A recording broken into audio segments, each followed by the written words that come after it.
தமிழ்நாட்டு வரலாற்றில் காங்கிரஸில் தொடங்கி 2 கம்யூனிஸ்டுகளில் இருந்து சித்தாந்த அடிப்படையில் நாம் எதிர்க்கிற பாரதிய ஜனதாவில் இருந்து திமுக, அதிமுக, பாமக, விடுதலை சிறுத்தைகள் என்று எத்தனையோ சாதி கட்சிகளும் மத கட்சிகளும் இந்த மண்ணில் இருந்து அந்தந்த தலைவர்கள் வருகை வந்த போதெல்லாம் கூடுகிற அந்த கூட்டம் ஒரு ஒழுங்கு செய்யப்பட்ட ஒரு கூட்டமாக, ஒரு கட்டுப்பாடு ஒரு கூட்டமாக, ஒரு தலைமை நிர்வாகிகளுக்கு கட்டுப்படுகின்ற ஒரு கூட்டமாக, ஒரு அரசியல் நெறிப்படுத்தப்பட்ட ஒரு கூட்டமாக தமிழ்நாட்டில் இருக்கிற கிட்டத்தட்ட 86 அரசியல் கட்சிகளின் கூட்டங்கள் இருக்கிறது.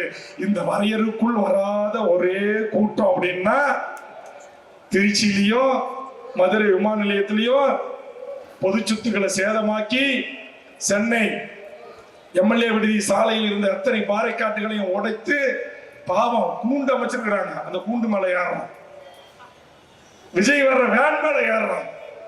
நான் விஜயை தப்பு சொல்லல, என் தமிழ்நாட்டு மக்களை தான் தப்பு சொல்லுவேன், என் தொப்புள் கொடி உறவுகளை தான் தப்பு சொல்லுவேன். இப்படி அறியாமல் இருக்கல.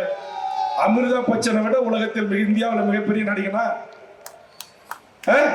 மம்முட்டி விட மிகச்சிறந்த நடிகனா, அங்க இருக்கிற மோகன்லாலை விட மிகச்சிறந்த நடிகர்களா?